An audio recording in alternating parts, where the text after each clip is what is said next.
ഈ പ്രോബ്ലത്തിൽ എന്താണ് പറയുന്നിരിക്കുന്നത് നോക്കാം. എന്താണ്, ഒരു ജനറേറ്റർ സിസ്റ്റം ഉണ്ട്, അതിനൊരു പ്രൈമറി യൂണിറ്റ് ഉണ്ട്, ഒരു സ്റ്റാൻഡ് ബൈ യൂണിറ്റ് ഉണ്ട്.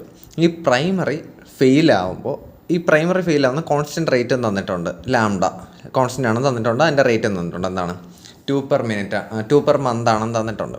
അതുപോലെ എന്താണ്, ഈ പ്രൈമറി യൂണിറ്റ് ഫെയിൽ ആയതിനു ശേഷം ഈ സ്റ്റാൻഡ് ബൈ യൂണിറ്റ് വർക്ക് ചെയ്ത് തുടങ്ങും. പിന്നെ അത് ഫെയിലാവും, അതിൻ്റെ ഫെയിലിയർ റേറ്റ് എത്രയാണെന്ന് തന്നിട്ടുണ്ട്, അതും കോൺസ്റ്റൻ്റ് ആണ്, അതിൻ്റെ ലാംഡ, അതായത് ലാംഡ 4 per month ആണെന്ന് തന്നിട്ടുണ്ട്. അതുപോലെ repair can begin only when both units have failed എന്നാണ് പറഞ്ഞിരിക്കുന്നത്.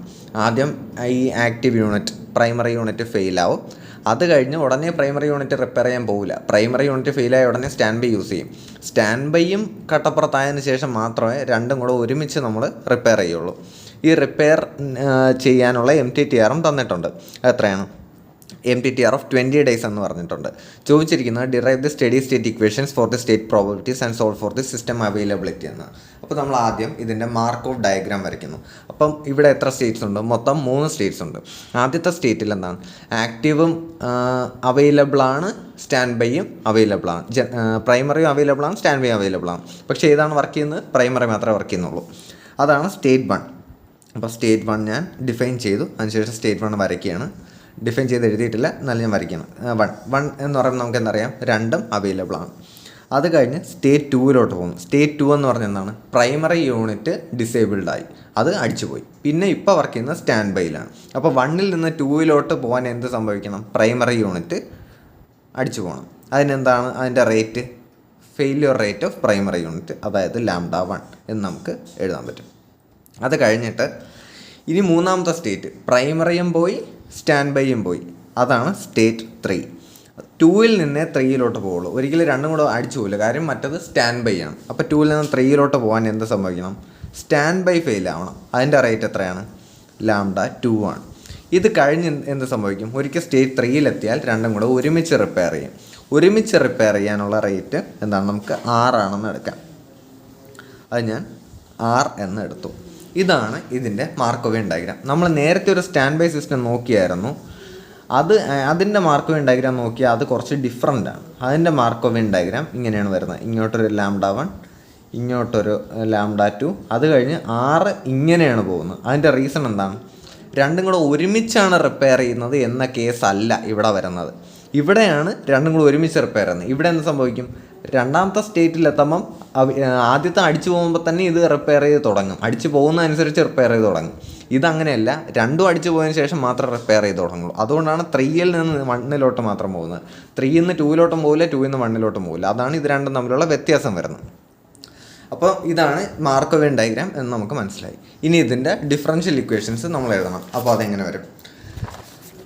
സാധാരണ എഴുതും പോലെ P1 of t plus delta t equal to P1 of t.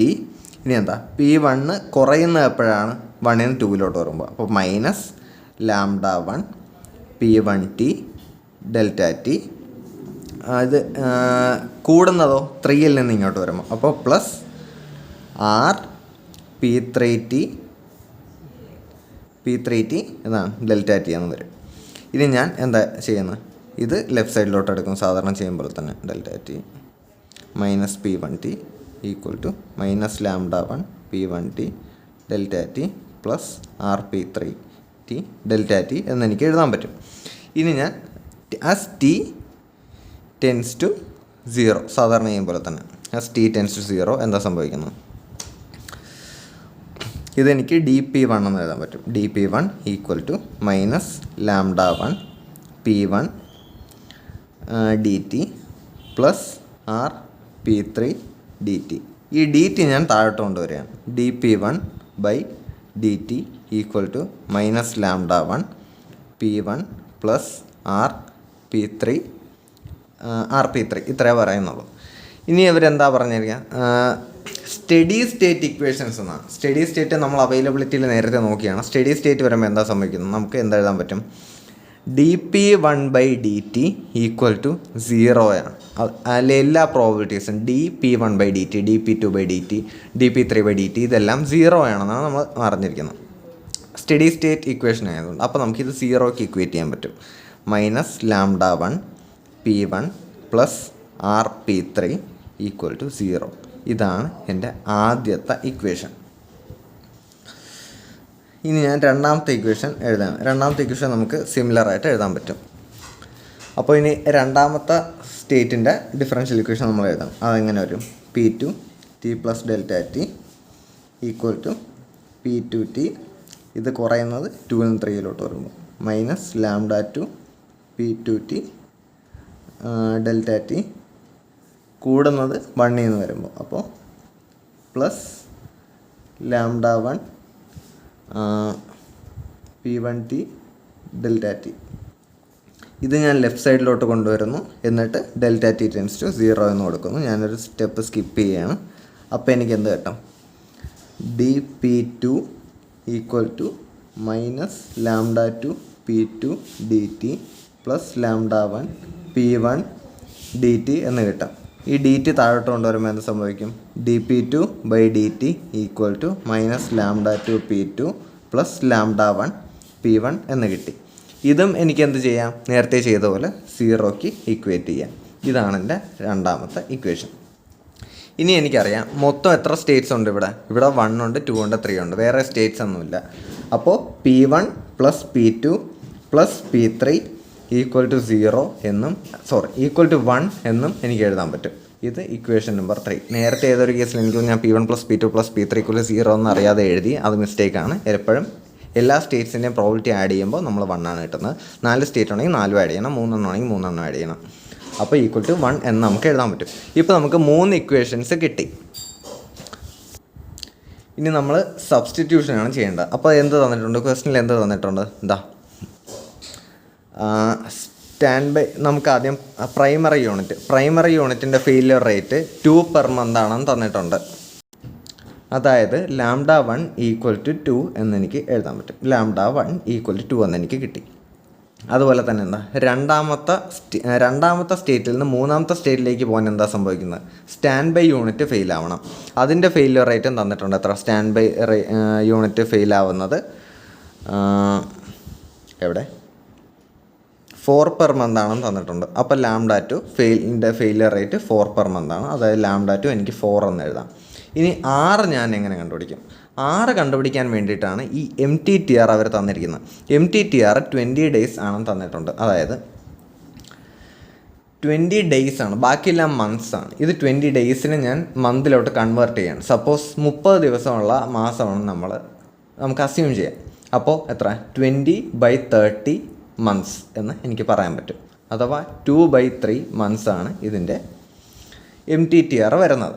എല്ലാ മന്ത്സ് ആയതുകൊണ്ട് ഇത് ഞാൻ മന്ത്സിലോട്ട് കൺവേർട്ട് ചെയ്ത്. ഇത് എത്രയാണ്? ഇതെന്താണ്? MTTR ആണ്. അപ്പോൾ നമുക്കറിയാം MTTR ഈക്വൽ ടു 1/r അല്ലേ? MTTF ഈക്വൽ ടു 1/λ എന്ന് പറയും പോലെ MTTR ഈക്വൽ ടു 1/r ആണ്. അപ്പോൾ R ഈക്വൽ ടു 1/MTTR ആണ്. അപ്പോൾ R ഈക്വൽ ടു 3/2 എന്നെനിക്ക് കിട്ടി. അപ്പോൾ ഞാനിവിടെ എഴുതിയാണ് R ഈക്വൽ ടു 3/2. അല്ലെങ്കിൽ നമുക്ക് വേറെ രീതിയിൽ ആലോചിക്കാം. ഇത് റിപ്പയർ ചെയ്യാൻ 20 ദിവസം വേണം എന്ന് പറഞ്ഞാൽ ഒരു മാസത്തിൽ എത്ര തവണ റിപ്പയർ ചെയ്യാൻ പറ്റും?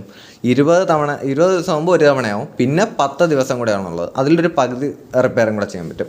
അപ്പോൾ 1.5 ഒന്നും അരയും കൂടെ ആകുമ്പോൾ 1.5 അങ്ങനത്തെ രീതിയിൽ നമുക്ക് ആലോചിക്കാം. അതുകൊണ്ടാണ് R ഈക്വൽ ടു 3/2 വരുന്നത്. ഇനി നമ്മൾ ഈ ലാംഡ 1ഉം ലാംഡ 2ഉം Rഉം ഇക്വേഷൻ 1ലും 2ലും 3ലും സബ്സ്റ്റിറ്റ്യൂട്ട് ചെയ്ത് കൊടുക്കുക. അപ്പോൾ -2 P1 പ്ലസ് R എത്രയാണ്? 3/2 P3 ഈക്വൽ ടു 0 എന്ന് കിട്ടി. ഇവിടെ ഇത് ഞാൻ ഇക്വേഷൻ നമ്പർ 4 എന്ന് കൊടുക്കാം. ഇവിടെ എന്താ? -4 P2 plus lambda 1 2 P1 equal to 0 എന്ന് കിട്ടി. ഇത് ഞാൻ ഇക്വേഷൻ നമ്പർ 5 എന്ന് കൊടുത്തു. P1 plus P2 plus P3 equal to 1 എന്നൊരു ഇക്വേഷൻ ഉണ്ട്. അത് ഞാൻ ഇക്വേഷൻ നമ്പർ 6 എന്ന് കൊടുത്തു. ഈ 4ഉം 5ഉം 6ഉം വെച്ച് നോക്കുമ്പോൾ നമുക്ക് 3 വേരിയബിൾസ് ഉണ്ട്. P1 P2 P3 3 ഇക്വേഷൻസും ഉണ്ട്. സ്വാഭാവികമായിട്ടും നമുക്ക് P1ഉം P2ഉം P3യും സോൾവ് ചെയ്യാൻ പറ്റും. ഇതാണ് ഇവർ ക്വസ്റ്റിന് ചോദിച്ചിരിക്കുന്ന steady state equations for state probability. ഓരോ സ്റ്റേറ്റിലും നിൽക്കാനുള്ള പ്രോബബിലിറ്റി അത് P1 P2 P3 നമുക്ക് കണ്ടുപിടിച്ചു. സോൾവ് ഫോർ സിസ്റ്റം അവൈലബിലിറ്റി എന്ന് പറഞ്ഞാൽ സിസ്റ്റം അവൈലബിൾ ആയിരിക്കണം. ഏതെങ്കിലും ഒരു യൂണിറ്റെങ്കിലും വർക്ക് ചെയ്യണം. ഇവിടെ സ്റ്റേറ്റ് 1 ഒരു യൂണിറ്റ് വർക്ക് ചെയ്യുന്നുണ്ട്, ഏത് നമ്മുടെ പ്രൈമറി യൂണിറ്റ് വർക്ക് ചെയ്യുന്നുണ്ട്.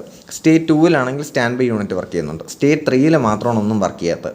അപ്പോൾ അവൈലബിലിറ്റി എന്ന് പറഞ്ഞാൽ സ്റ്റേറ്റ് 1 നിൽക്കുന്ന പ്രോബിലിറ്റി പ്ലസ് സ്റ്റേറ്റ് 2 നിൽക്കുന്ന പ്രോബിലിറ്റിയാണ്.